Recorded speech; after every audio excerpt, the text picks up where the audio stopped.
ورحمۃ اللہ وبرکاتہ ولا حول ولا قوة الا باللہ اللهم صل علی محمد وعلى آل محمد ربنا آتنا من لدنک رحمہ وہیئ لنا من امرنا رشدا۔ تمام بھائیوں سے بہنوں سے ریکویسٹ ہے کہ وہ جس طرح ماضی میں دعاؤں میں یاد رکھتے ہیں آپ بھی رکھیں، مستقبل میں بھی رکھیں، میں بھی آپ کو دعاؤں میں یاد رکھتا ہوں۔ الحمدللہ جتنا عرصہ میں نے قید میں گزارا آپ سب لوگوں کے لیے بہت دعائیں کیں، پوری امت کے لیے کیں، پاکستان کے لیے کیں، پورے عالم اسلام کے لیے کیں، پوری انسانیت کے لیے کیں۔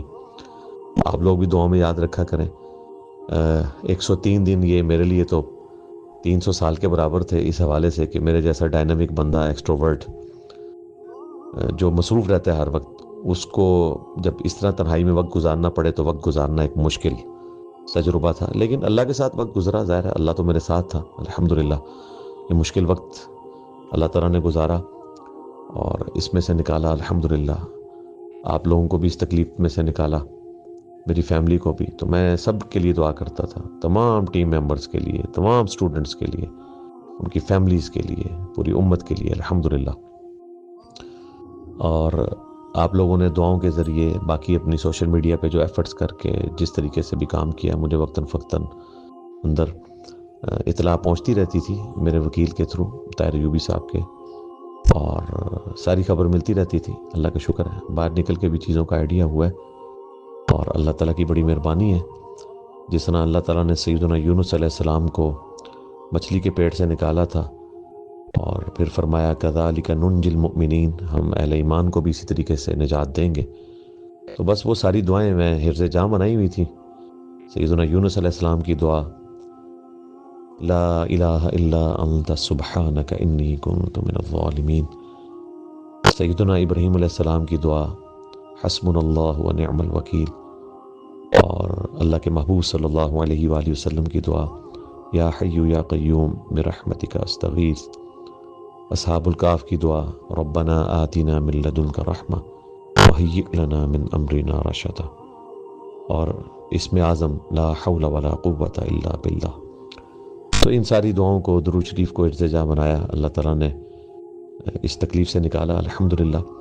بہرحال ان مع العسر یسرا، ہر مشکل کے ساتھ آسانی جڑی ہوئی ہے، اور بڑے عرصے سے ایک کام ایک اسٹیگنیشن پوزیشن پہ تھا، اور میں کئی مہینوں سے سوچتا تھا کہ یہ اب اس کام کو اگلے نیکسٹ لیول پہ کیسے لے کے جائیں۔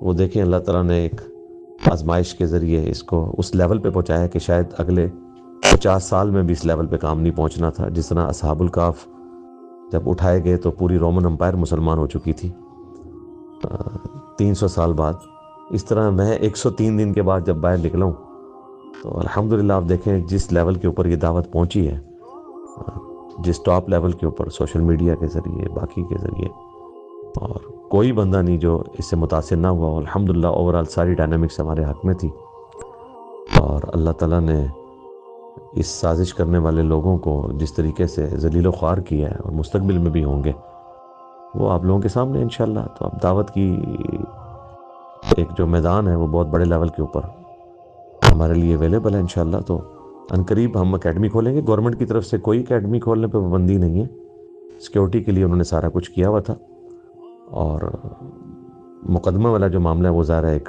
بہت بڑی زیادتی کا معاملہ تھا، ایف آئی آر کاٹنے والا، وہ انشاءاللہ مجھے امید تھی کہ کورٹ سے انصاف مل جائے گا۔ آپ لوگوں نے بھی ایفرٹ کی، اور شروع میں ظاہر ہے کورٹس اس طریقے سے نہیں، ہائی کورٹ سے مجھے امید تھی کہ یہ فیصلہ انشاءاللہ ہمارے حق میں ہو جائے گا، آگے بھی یہ انشاءاللہ ٹرائل میں بھی کنکلوڈ ہو جائے گا انشاءاللہ تعالی۔ لیکن ہم لوگوں نے فوکس وہی دعوت کے کام پہ کرنا ہے۔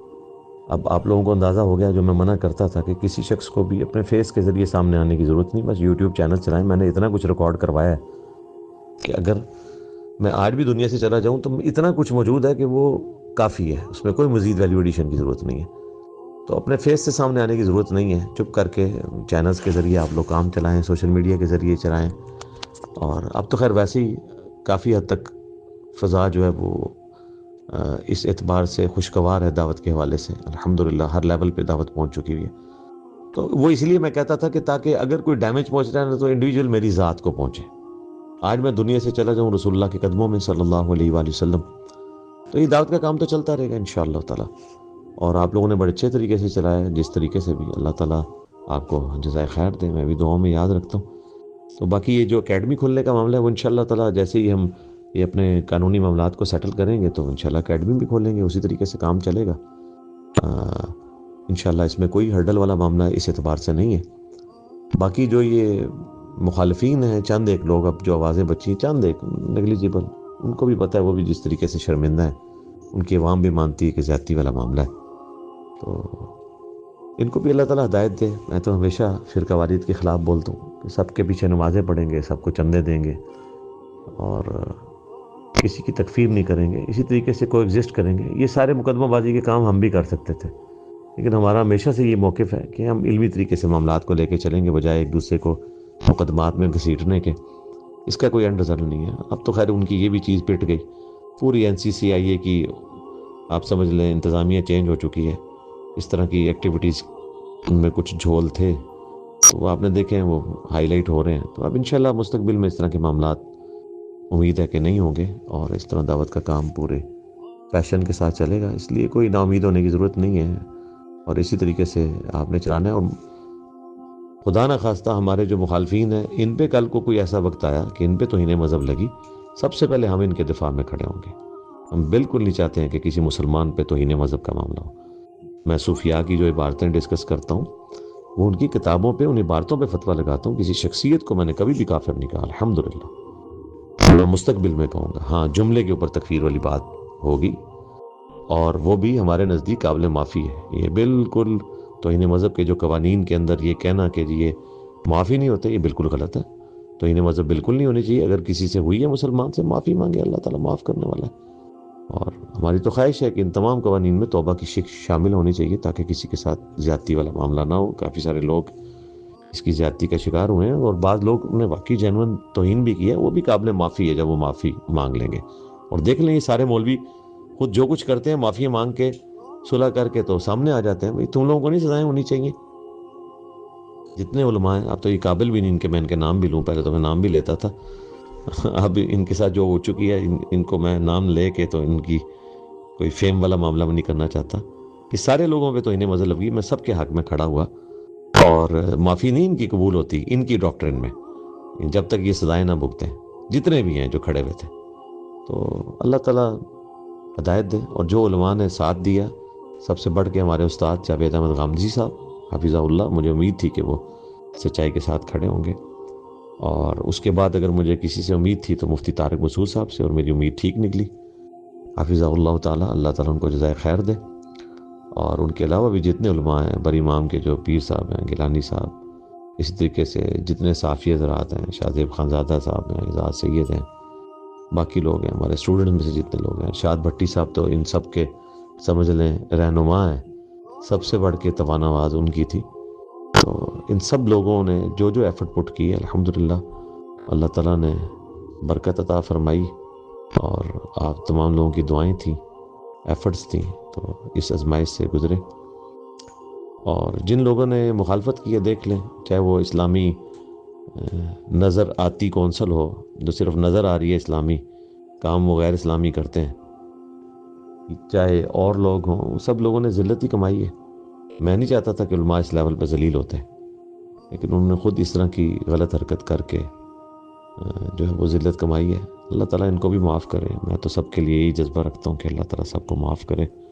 ہاں، جو ان کی وجہ سے دین کے کام کا نقصان ہوا ہے وہ میں بالکل معاف نہیں کروں گا۔ اپنی ذات کی حد تک جو میرے پہ ظلم ہوا ہے وہ میں بالکل اعلانیہ سب کو معاف کرتا ہوں۔ لا تثریب علیکم اليوم، ان پہ کوئی گرفت نہیں۔ ہم سیدنا یونس علیہ السلام کی دعا کے ذریعے اللہ کی طرف متوجہ ہوتے ہیں، سیدنا یوسف علیہ السلام کے کلمات کے ذریعے اپنے مخالفین کو معاف کرتے ہیں، کیونکہ ہمارے محبوب صلی اللہ علیہ وآلہ وسلم نے بھی فتح مکہ پہ یہی فرمایا تھا، لا تثریب علیکم اليوم۔ لیکن جو دین کو انہوں نے نقصان پہنچایا ہے، یا ان کے بزرگوں نے پہنچایا ہے، یا یہ مستقبل میں پہنچائیں گے، یا ہمارے پلیٹ فارم کی دعوت کو جو نقصان پہنچانے کی کوشش کی، وہ میں بالکل معاف کرنے کے لیے تیار نہیں ہوں۔ وہ انشاءاللہ رسول اللہ کے قدموں میں حوض کوثر کے اوپر ان کا گریبان پکڑوں گا انشاءاللہ تعالی۔ اور باقی یہ بالکل سارے کان کھول کے سن لیں کہ وہ حقیقت جسے تم اندھیروں میں بھی کہنے سے ڈرتے ہو، ایک دن دن کے اجالوں میں کہی جائے گی۔ وہ ایمان جو تم نے گھر کی خلوتوں میں حاصل کیا، ایک دن سریعام ندا دی جائے گی۔ یہ عیسیٰ ابن مریم نے کہا تھا، اور اصحاب کہف نے اسے ریپیٹ کیا کہ جب ہم غار سے باہر نکلے تو یہ سب کچھ ہو چکا تھا، کیونکہ وہ حضرت عیسیٰ علیہ السلام کے تابعین تھے۔ تو آپ دیکھ لیں ہماری دعوت کے ساتھ بھی یہی ہوا ہے۔ آج ہر طرف جو ہے وہ یہ ہمارا جو رڈز ہے وہ زبان زد عام ہے، میرے نبی عیسیٰ ہے ہی کوئی نہیں، تیرے بابے تھے شے ہی کوئی نہیں۔ ٹھیک ہے جی، سب کو سلام کہیے گا، آپ کی فیملی کو اللہ تعالیٰ سلامت رکھے اور آپ لوگوں کو سلامت رکھے، آپ کے ساتھ سب کے ساتھ عافیت کا معاملہ فرمائے۔ سنن ابن ماجہ میں حدیث ہے کہ عافیت سے بڑھ کے دعا کسی شخص نے، آج کل تو پھر مزید ان کی کرامتیں بڑھ چکی ہوں گی نا، تو سب سے پہلے تو جو انہوں نے اپنا وہ پوتا بٹھایا ہوا ہے معاویہ، جس کا نام رکھا ہے انہوں نے، جس کو اتنی موٹی اینکیں لگی ہیں، وہ چھوٹا سا بچہ، اللہ تعالیٰ اسے شفا دے، اس کی آنکھوں پہ ہاتھ پھیرے نا، بلکہ سب سے پہلے تو اپنی آنکھوں پہ پھیرے نا، خود بھی اینک لگائی ہوئی ہے بابا جانی نے، کہانیاں بنائی ہوئی ہیں اور لوگ پیچھے چل رہے ہیں۔ تو یہ ہے دین تصوف بمقابلہ دین اسلام۔ ریفرنس نمبر 2 دین اسلام میں ہے انہو علیم بذات الصدور، بے شک اللہ تعالیٰ تمہارے سینوں میں بھی چھپے ہوئے رازوں کا جاننے والا ہے۔ اور دین تصوف میں پتہ کیا ہے؟ اعلی حضرت نے ملفوظات کے اندر جو ان کے بیٹے مصطفیٰ رضا خان نوری، مفتی اعظم ہند، جن کی وہ نعت ہے تو شمع رسالت ہے عالم تیرا پروانہ، اس میں تصور شیخ کا طریقہ لکھا ہے، جو میں آج ویڈیو میں پہلی دفعہ بیان کرنے لگا ہوں۔ ان سے پوچھا گیا یہ تصور شیخ کیا ہوتا ہے؟ دین تصوف، وہ کہتے ہیں نا پہلے فنا فی شیخ ہوتا ہے، پھر فنا فی رسول، پھر فنا فی اللہ۔ حالانکہ پوری زندگی فنا فی شیخ ہی رہتے ہیں، کیونکہ فنا فی شیخ والے کو فنا فی رسول کبھی بھی نہیں ملے گا۔ دین تو سٹارٹ ہی رسول اللہ سے ہوتا ہے صلی اللہ علیہ وآلہ وسلم، بابے نہیں ہوتے۔ ہاں وہ بابے جو رسول اللہ کے وفادار ہیں، یعنی امام بخاری، امام مسلم، وہ آپ کو رسول اللہ صلی اللہ علیہ وآلہ وسلم کی تعلیمات بتاتے ہیں، اپنی نہیں۔ ان کے بابے غدار ہیں، وہ اپنی تعلیمات بتاتے ہیں۔ ہم ان بابوں کو مانتے ہیں جو کتابوں کو مانتے ہیں، جو کتابوں کے غدار ہیں ان بابوں کو نہیں مانتے۔ تو وہ کہتے ہیں تصور شیخ یہ ہے کہ آپ یہ تصور کریں کہ اللہ تعالیٰ کی طرف سے جو انوار ہے نا، وہ پہلے نبی الاسلام کے قلب اطہر پر نازل ہو رہے ہیں، اور وہاں سے چھلک کر آپ کے پیر کے دل پر، اور وہاں سے آپ تک، اور یہاں پہ انہوں نے ختم نہیں کیا۔ انہوں نے کہا حتیٰ کہ جب آپ نماز بھی پڑھ رہے ہو نا، یہ تصور آپ سے دور نہیں ہونا چاہیے، یعنی پیر کا تصور آپ نے نماز میں بھی کرنا ہے۔ اور اس سے اگلی بات جو ان کو بری لگے گی وہ یہ انہوں نے کہی کہ تصور شیخ انہوں نے بتایا کہ کس لیول تک آپ نے ماننا ہے۔ وہ کہتے ہیں ایک پیر صاحب تھے، ان کا ایک مرید تھا، اس کی 2 بیویاں تھیں۔ اس نے ایک بیوی کے ساتھ رات کو ازدواجی تعلق قائم کیا، ایک کے ساتھ نہیں کیا۔ تو پیر صاحب نے ان کو صبح بلا کر پوچھا کہ تو نے دوسری بیوی کے ساتھ ناانصافی کیوں کی؟ یعنی اتنا خیال رکھا ہوتا ہے پیروں نے۔ آپ سوچ رہے ہوں گے پیر صاحب کو کس نے پتا چلا؟ انہو علیم بذات الصدور، ہاں ان کا یہ عقیدہ اپنے پیروں کے بارے میں دین تصوف میں۔ تو مرید نے کہا کہ حضرت وہ دوسری بیوی سو گئی تھی۔ تو پیر صاحب نے کہا نہیں، سو نہیں، وہ جاگ رہی تھی۔ ہائے ہائے ہائے ہائے۔